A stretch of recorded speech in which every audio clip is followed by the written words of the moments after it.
لا جناح علیکم ان طلقتم النساء ما لم تمسوهن او تفرضوا لهن فریضہ، کوئی حرج نہیں تم پر اگر طلاق دے دو ان عورتوں کو جن کو تم نے چھوا تک نہیں اور انہیں مقرر کیا ہے تم نے ان کا مہر، ومتعوهن اور خرچہ دو انہیں علی الموسع قدرہ وعلی المقتر قدرہ، اس حیثیت کے مطابق، اگر کوئی حیثیت والا ہے تو حیثیت کے مطابق، کوئی تنگ دست ہے تو اس کے مطابق اس کو خرچہ دے دے۔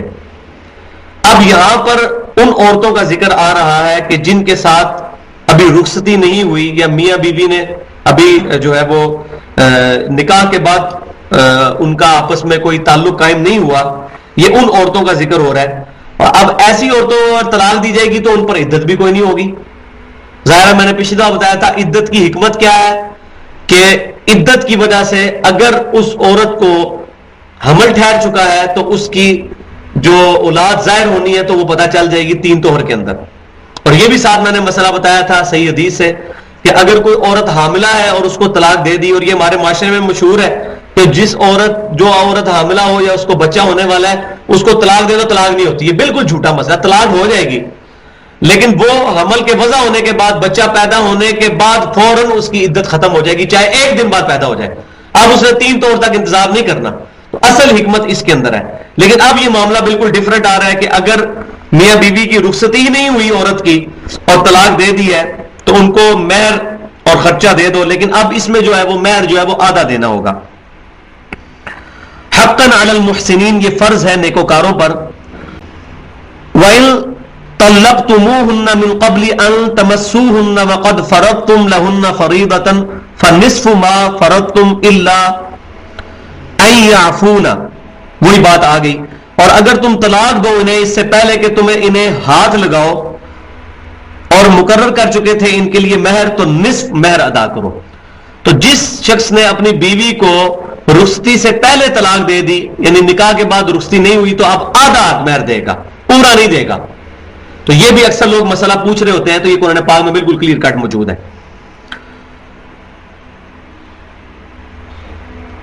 فَنِصْفُ مَا فَرَضْتُمْ، تو نصف مہر ادا کرو جو تم نے مقرر کیا ہے۔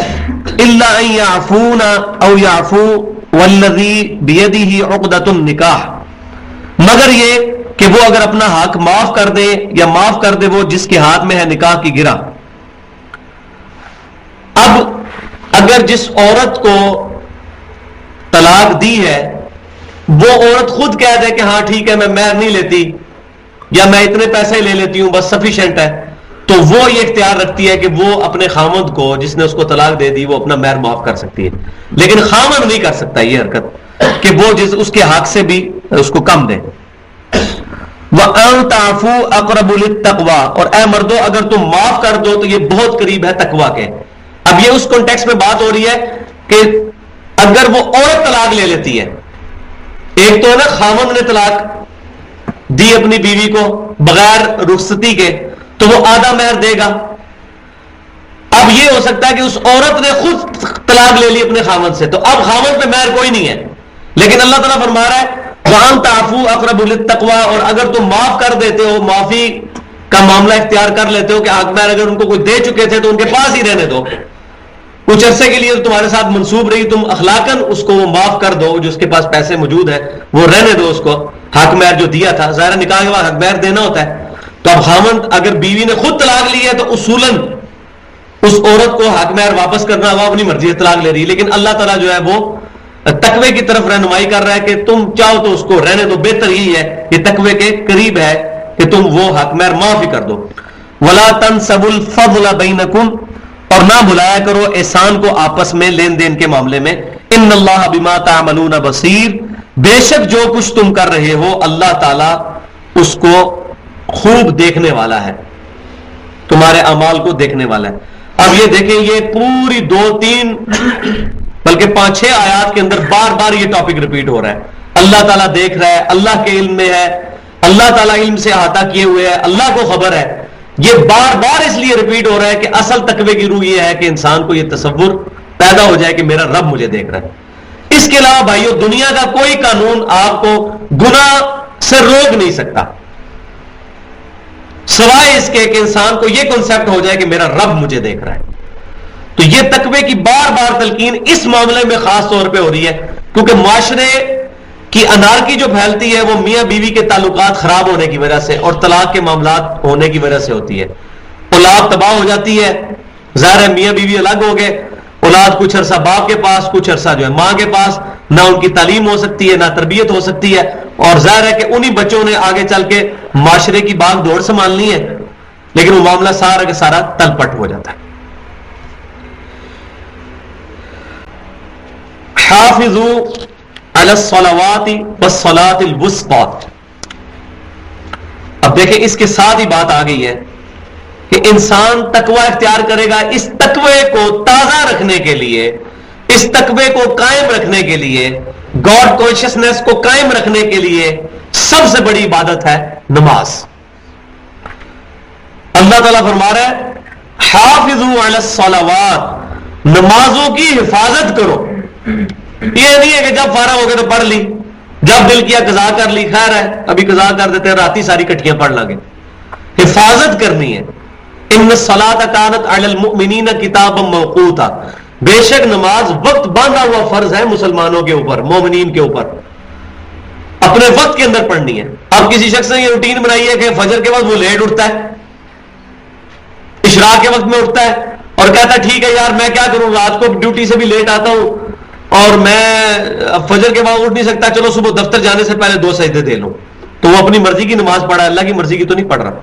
حالانکہ اسی شخص کا دفتر اگلے دن جو ہے نا صبح فجر کے وقت شروع ہو اور اس کو بتایا جائے اگر تو فجر کے وقت نہ پہنچا تو تیری تنخواہ آدھی کاٹ لی جائے گی, وہ پہنچے گا. آپ دیکھیں کیوں نہیں پہنچے گا. تو یہ سارے کے سارا ہم اپنے آپ کو دھوکہ دے رہے ہوتے ہیں. تو اللہ تعالیٰ فرما رہا ہے تقوی کو تازہ رکھنے کے لیے نمازوں کی حفاظت کرو, والصلاۃ الوسطی, خصوصاً درمیانی نماز کی. اور یہ صحیح بخاری اور صحیح مسلم کے اندر حدیث موجود ہے غزوہ خندق کے چیپٹر میں کہ نبی صلی اللہ علیہ وسلم نے عصر کی نماز کو صلاۃ الوسطی ارشاد فرمایا. اور اس جنگ کے دوران ایسے معاملات ہو گئے کہ عصر کی نماز نبی صلی اللہ علیہ وسلم کی اور صحابہ کرام کی قضا ہو گئی. تو آپ صلی اللہ علیہ وسلم نے کفار کے اوپر لعنت فرمائی کہ انہوں نے ہماری صلاۃ الوسطی ضائع کروا دی ہے, درمیان والی نماز. اور اس کی امپورٹنس کیوں ہے, یہ خصوصاً کاروباری طبقہ اس بات کو سمجھ سکتا ہے کیونکہ کاروبار کی جو تیزی ہے وہ اسی وقت میں آتی ہے, عصر سے مغرب کے دوران. زور سے عصر کے درمیان بہت کم گاہک آتے ہیں, اس لیے اس کے اندر حکمت ہے کہ وہ عصر کی نماز اگرچہ ہے تو ہلکی ہے, 4 فرض ہی ہیں, سنتیں جو اس کے ساتھ اٹیچ ہیں وہ غیر موقعہ ہیں, ان پہ سختی نہیں, کوئی پڑھے گا تو ثواب ہے, بہت فضیلت ہے. لیکن وہ 4 فرض پڑھنے بڑے مشکل ہو جاتے ہیں. اور پھر صحیح بخاری اور مسلم میں یہ بھی حدیث موجود ہے کہ پھر بعض اوقات انسان منافق کی نماز پڑھتا ہے, وہ یہ کہ سورج زرد ہو جاتا ہے, جا کے 2 ٹھونگے دیتا ہے اور نماز سے فارغ ہو جاتا ہے, اور اللہ تعالیٰ کا ذکر بھی اس میں بہت تھوڑا کرتا ہے. وہ منافق کی نماز ہے. صلاۃ الوسطی جو ہے وہ عصر کی نماز, اس کا بڑا اہتمام ہے. اور صحیح بخاری اور صحیح مسلم سے لے کے حدیث کی تمام کتابوں میں اس کا وقت یہ ہے کہ جب کسی چیز کا سایہ 1 مثل کے برابر ہو جائے, یعنی اس چیز کے اپنے برابر سایہ ہو جائے تو عصر کی نماز کا وقت داخل ہو جاتا ہے. اور اس میں امت میں کوئی اختلاف نہیں ہے سوائے چند ایک جو جعلی قسم کی کتابیں لکھی ہوئی ہیں ان کی وجہ سے اختلاف پھیلا ہے, ورنہ دنیا کی کسی حدیث کی کتاب میں یہ نہیں ہے کہ 1 مثل کے اوپر وقت نہ شروع ہوتا ہو عصر کا. نبی صلی اللہ علیہ وسلم 1 مثل پہ پڑھ لیتا ہو. یہ 1 مثل کو بھی سمجھ لیں, ذرا آنکھیں کھولیں, تھوڑا اٹینٹو ہو, یہ بہت انپورٹنٹ مسئلہ آنے لگا ہے. 1 مثل کا کیا مطلب ہے؟ 1 مثل کا یہ مطلب نہیں ہے کہ جب کسی چیز کا سایہ اپنے سائے کے برابر ہو جائے, بلکہ سایہ اصلی پلس 1 مثل سایہ. کیونکہ جو ہمارے شمالی علاقہ جاتا ہے وہاں تو 1 مثل جو ہے وہ تو تقریباً 10:30 بجے ہی ہو جاتی ہے, کیونکہ وہ اکویٹر سے خط استوا سے دور ہے. اسی طریقے سے آپ دیکھیں کہ صبح کے وقت جو ہے جب سورج نکل رہا ہوتا ہے کتنا لمبا سایہ ہوتا ہے, 3-4 گنا ہوتا ہے, تو کیا عصر کا وقت شروع ہو جاتا ہے. تو جب سورج اپنی ٹریولنگ میں درمیان میں پہنچتا ہے, مثال کے طور پر سورج صبح نکل رہا ہے 5 بجے اور شام کو 6 بجے غروب ہو رہا ہے, 5 سے 6 تک لے کے 13 گھنٹے بنے. ان 13 گھنٹوں کا نصف کریں 6.5 گھنٹے, تو 5 بجے میں 6.5 گھنٹے جمع کریں, کتنے بنے؟ 11.5.